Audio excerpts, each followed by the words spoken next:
fourth wall breaking is no stranger to horror games, especially psychological horror games, but sometimes it goes farther than we could ever imagine. Whether it's in the form of an Easter egg and throwback to situations in other games that the characters shouldn't know anything about, or the game straight up plays horrifying tricks on us, the players. Fourth wall breaking moments can completely catch us off guard when we least expect it in a ton of surprisingly satisfying ways. So on the fourth day, the 31 days of Halloween promised, did not plan that at all, we'll be taking a look at my personal favorite fourth wall breaking moments in horror games. These moments may or may not be the scariest fourth wall breaks, but rather my personal favorites of all time. Also, note that it has to be a horror game, so no Metal Gear Solid, and to keep things interesting, I'm only featuring one moment per franchise. Finally, we will be talking about spoilers in today's video, so feel free to use the timestamps to avoid any horror games you don't want to be spoiled on. But before we get started, if you haven't already, please consider subscribing to the channel for more survival horror content. Also hit that like button if you enjoyed today's topic. Finally, this video is officially sponsored by G Fuel, so if you're looking for ways to support the channel, consider picking up your favorite tub of G Fuel using the link below or the code NerdspaceGames at checkout to save up to 20% off your next order. Anyway, my name is Ruben with Nerdspace Games, and here are the top 10 best fourth wall breaks in horror games. Let's get it.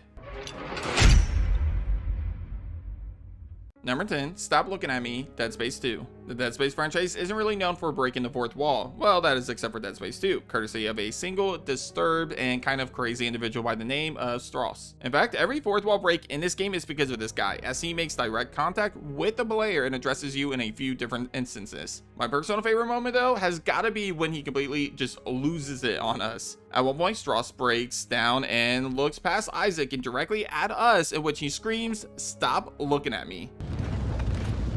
Staring at me, Isaac. Strauss, through the holes in his head. Listen to me. Stop staring at me! Stop it! Relax! Yeah, it's a relatively simplistic line, but it's one that is both hilarious and unnerving at the same time.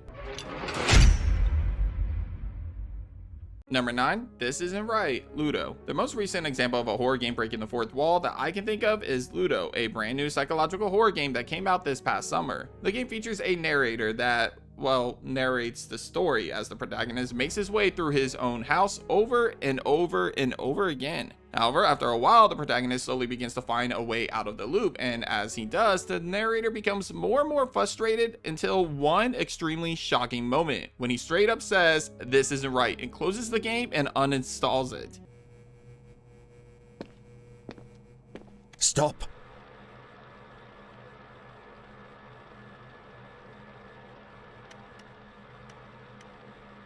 Whatever you did, it wasn't right.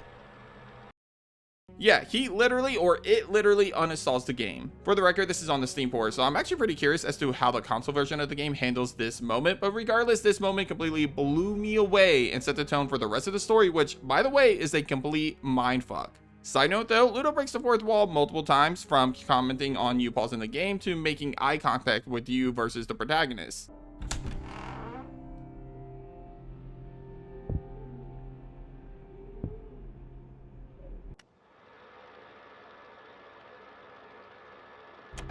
That was weird. For a brief moment, Sam stood completely still. But this moment is my favorite by a long shot. Number 8, Feels Wrong, Alone in the Dark remake. As I said at the start of today's video, not every single fourth wall break on this list is scary. In fact, some of them are just really cool Easter eggs that pay homage to what came before. Like the fourth wall breaking moment in the campaigns of Alone in the Dark remake. Throughout a majority of the game, you play in third person, over the shoulder perspective, you know, in true typical modern survival horror fashion. However, near the end of the game, the player enters a small room in which the perspective completely shifts as we get the infamous fixed camera angles. Clearly, this is an Easter egg to not only classic survival horror games like Resident Evil, but specifically to the original Alone in the Dark game. What's even stranger about this moment though is that the protagonist, either Carnby or Emily, is aware of the change. When the perspective changes and it switches to fixed camera angles, both characters immediately express this to themselves, how the room feels strange or it feels wrong. This feels strange, so very strange.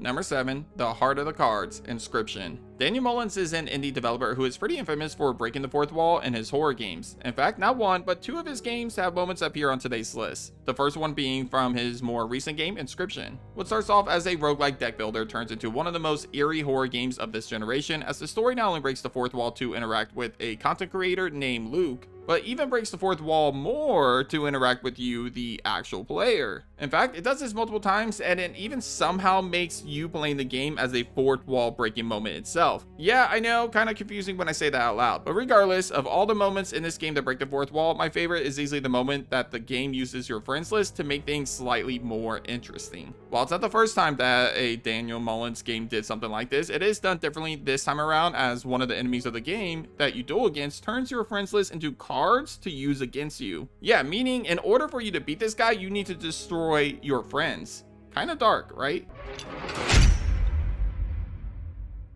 Number 6, there's Evil Within, The Evil Within 2. Like Dead Space, this is a franchise that is not really known for breaking the fourth wall. In fact, this moment that I'm about to talk about is really the only moment that comes to mind in which the game actually breaks the fourth wall. At one point in the game, Sebastian meets another survivor, Liam O'Neill. After a few interactions with O'Neill, Sebastian eventually gets a unique dialogue option that leads to a slightly awkward but hilarious moment in which both Liam O'Neill and Sebastian break the fourth wall. Yeah, this is one of those moments where it's better to just show you, but long story short, before I do, they look directly at the player and reference the title of the game. Classic. Sebastian, what are you doing here? I'm in the middle of some serious shit right now, O'Neill. I could use some help out there. No way. Are you kidding? Do you know how long it took me to come back here to talk to you about this? You could have just called, you know? Are you coming with me or not? I told you I wasn't going to leave this place. It's fucking evil out there. That may be, but there's evil within, too.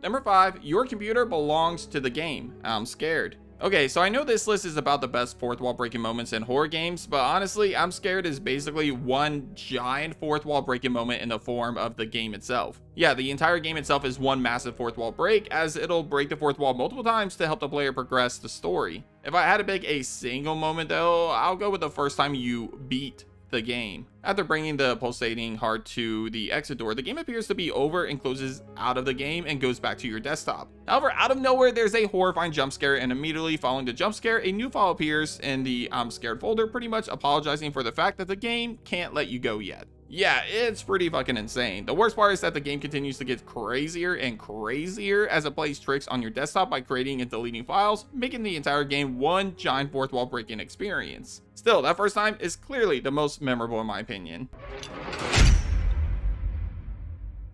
Number 4, the Steam friend, Pony Island. Daniel Mullins is at it again, only this time we look at one of his earliest projects, Pony Island. Like Inscryption, this game breaks the fourth wall multiple times, although I'd argue it does it better than Inscryption does. From closing and reopening the game multiple times to accessing things it shouldn't be able to access, Pony Island basically takes control of your experience and breaks the fourth wall in the most insane ways possible. But the best fourth wall breaking moment in this game ironically comes from another situation in which it uses your friends list against you, like Inscryption. Only this way is more horrifying and honestly more successful in throwing you off of your game. See, most of Pony Island involves you trying to delete core files to shut down the game for good. One of the core files requires you to pay close attention to what's in front of you in order to answer a series of questions to get through the core file's defenses. To distract you, Pony Island retrieves your friends list and pulls a random person on your friends list and uses their username to message you on Steam. Therefore, you'll receive a Steam message from your friend, and because it's your friend, you'll think it's legit at first. In reality, this is a distraction meant to keep your focus on it so that you are unable to answer the question correctly. Lesson of today's video, nerds: don't trust your friends when playing a Daniel Mullins game. Just saying.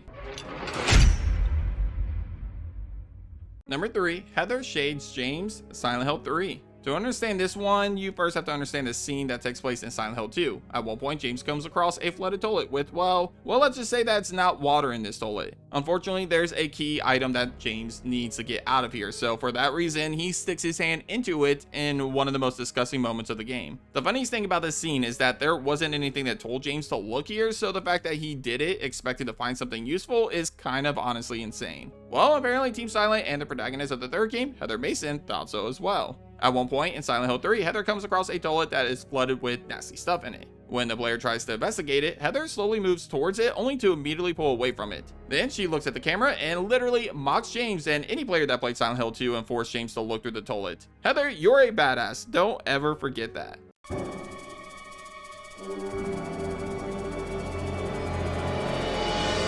Ugh, forget it. This is way too gross.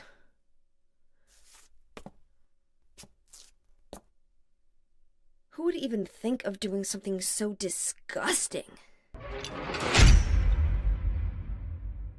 Number 2, Sanity Effects, Eternal Darkness, Sanity's Requiem. While every fourth wall breaking moment on this list comes in the form of someone or something breaking the fourth wall, Eternal Darkness does it in a different way as it combines its fourth wall breaking moments with a mechanic in the game, the Sanity Meter. See, in this game, you have a Sanity Meter that, when filled, causes the player's character to basically start to hallucinate. What's even crazier and more interesting about this though is that the hallucinations don't only play tricks on the character, but rather us, as in the player. For example, these sanity effects can come in the form of roaches crawling on the screen, the game advertising a sequel that unfortunately will never come, or even glitches like limbs being chopped off of your player or you sinking in quicksand. However, my personal favorite effect back in the day was the one in which the game would pretend to turn off the TV, making you think you sat on the remote or something. This one specifically terrified me, especially since I was playing it in the dark when this one happened to me for the first time, and I totally freaked. All in all, I'm actually combining all the sanity effects for this entire game as this singular entry, as it's the mechanic itself that breaks the fourth wall rather than a single scene or jump scare. But if you forced me, if you held a gun to my head and told me, hey, pick one sanity effect, it's gotta be the one that turns off the TV. Just saying. Number 1, Monica's finale, Doki Doki Literature Club. I mean, if you're a fan of psychological horror games, you've probably heard of or at least played Doki Doki Literature Club. And if you have, well then it shouldn't really shock you to hear that Monica's scene in the game is the one that claims the title for best fourth wall breaking moment in a horror game. Now technically, Monica breaks the fourth wall throughout most of the game. It starts off small first, with small hints towards the fact that she's aware that this is a game and that you, the player, are the one controlling the main character. However, as time goes on, she slowly breaks out more and more before we eventually hit the most shocking and horrifying moment in the game, her finale. At this point, she completely removes almost everything from the game so that there's only you and her remaining in a classroom. It's at this moment where she stops addressing the character you and begins to address the player you. She talks about how she knows it's a game and how she's fallen for you, the player, and how she wants to get to know you more. She also begins to make it known that she knows things about you that she really shouldn't know. Like, she might know you by your real name, or if you're recording her, she'll actually call your ass out as she'll be aware of you recording her. This entire sequence is easily one of the most unnerving sequences in all of horror games, and even if you move past this scene, it breaks the fourth wall even more as it involves you deleting Monica from the game completely by accessing the files for the game. Yeah, insane to say the least, but because of how crazy it is, Doki Doki Literature Club will remain as the most iconic fourth wall breaking horror game for years and years to come. But that does it for this episode of Nerdspace Games. Hit up the comments and let me know what you think of my list. Is Monica's speech the best fourth wall breaking moment in a horror game, or is there a different moment that is more deserving of the title? Let me know your thoughts down below. Anyway, if you haven't already, be sure to subscribe to my channel for more survival horror content. Also leave a like on today's video if you enjoyed today's topic. But thanks for watching, and as always, I'll catch you guys on the next episode of Nerdspace Games. Take care.